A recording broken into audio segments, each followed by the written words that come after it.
more than it is the Russian Ministry of Defense. They have made incremental gains in and around Bakhmut over the last few days, and we certainly can't predict one way or the other. I mean, it is possible that they might end up being successful in Bakhmut, but it will prove of no real worth to them because it is of no real strategic value. The Ukrainians will continue to maintain, we believe, strong defensive lines across the Donbass, and will be and still are fighting very, very hard for Bakhmut. But I do want to say this about the Wagner Group. Particularly with respect to Bakhmut. I mean, again, they're treating their recruits, largely convicts, as basically as cannon fodder, throwing them into a literal meat grinder here in human ways without a second thought. And while fighting in Ukraine, we estimate now that Wagner has suffered more than 30,000 casualties, including approximately 9,000 killed in action. About half of those who were killed, Wagner folks, contractors who were killed since mid-December. So think about that. 2.5 months, 9,000 killed, as the fighting in Bakhmut has intensified. Based on previous intelligence, we estimated that about 90% of those killed in the December fighting alone, just in December, were convicts. Men that he just plucked out of prisons and threw on the battlefield with no training, no equipping, no organizational command, just throw them into the fight. 90% killed were convicts. We believe that Wagner continues to rely heavily on these convicts in the Bakhmut fighting, and that doesn't show any signs of abating. I know you didn't ask that question, but I wanted to get that out there. Yeah, thank you. Does it remain the case that no companies, institutions, or other entities have come forward to the federal government to claim possible ownership of the 3 objects that were shot down? As far as I know, it is true that no one has come forward to claim ownership.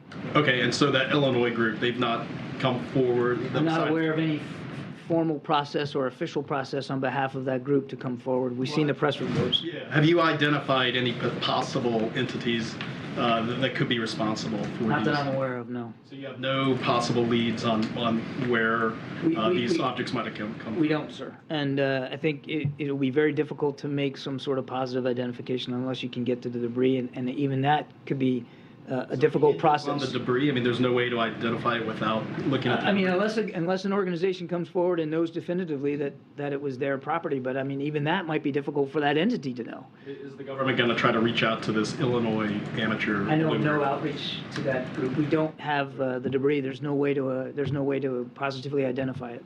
Thanks. Okay. Thank you. One quick question regarding the Chinese balloon. Can you tell us what's been determined from the wreckage that was found from that particular balloon? No, I can't, because we're not done doing the analyzing. They did finish their recovery operations off the Carolina coast. They got almost all, at least that which was recoverable, and it's quite a bit. It's a significant amount, including the payload structure as well as some of the electronics and the optics. And all that's now at the FBI laboratory in Quantico. They're analyzing it. They're looking at it. And we need to let them do their work in a thoughtful, deliberate way. I want to caveat all this by saying there may be some things we will not be able to disclose, and I think you can understand why that is. But we're going to exploit this material as best we can. We learned our lot already from the balloon by surveilling it while it was flying over the country. We're going to learn even more, we believe, by getting a look at the guts inside it and see how it worked and what it was capable of. What about the information the Chinese was able to learn about the U.S. based on that surveillance? Again, we'll have to get inside it and do the best we can on the forensics of it.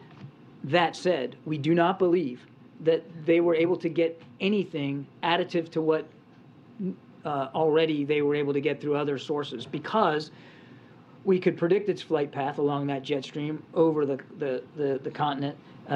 Because it was moving slow, we were able to put in place protocols at sensitive military sites in the country, particularly in the Midwest, to limit any collection ability. So we don't believe that the balloon was able to collect anything of great significance, certainly nothing additive to what the Chinese may have already been able to do through other means. Thanks, Pete. John, a year ago in Poland, the president said that Vladimir Putin shouldn't remain in power.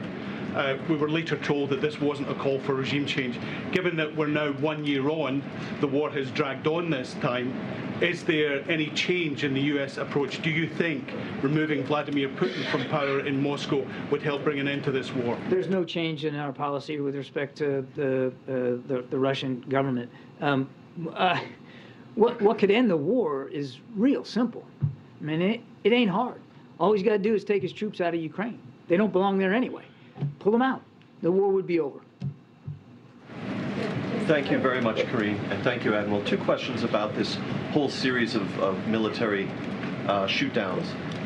First, it defies reason that you would have zero idea what these three objects were, since the fighter jets themselves took video of their sorties. Will you release the cockpit videos from those missions? I have to refer you to DOD on that, James, in terms of releasing the imagery. I never said we had zero idea. I said we don't know what they are, and so did the President. The President also told you that the intelligence community's leading explanations at this point are that they were of benign purpose, probably commercial, recreation, or scientific research.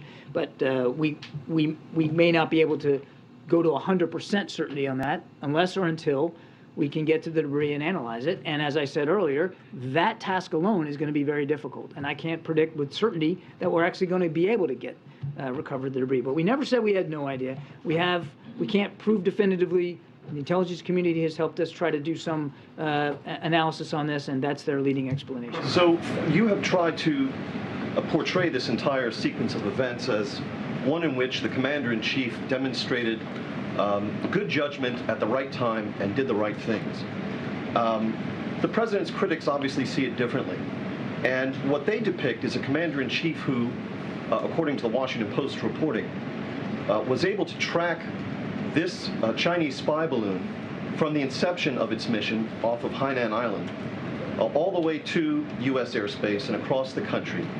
And eventually that was shot down after the Chinese had had a good look at whatever they wanted to see with that balloon, and who then presided over a series of missions in which millions and millions of dollars were spent and missiles were fired at objects that you now concede most likely were benign in nature.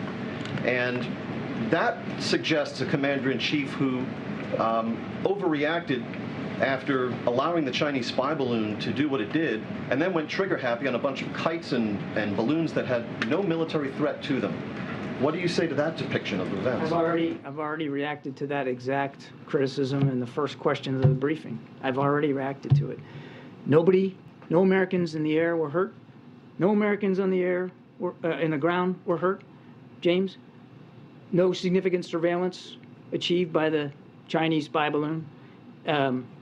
And now we have an opportunity to learn even more about this program, a program that we started to really study in earnest when we came into office.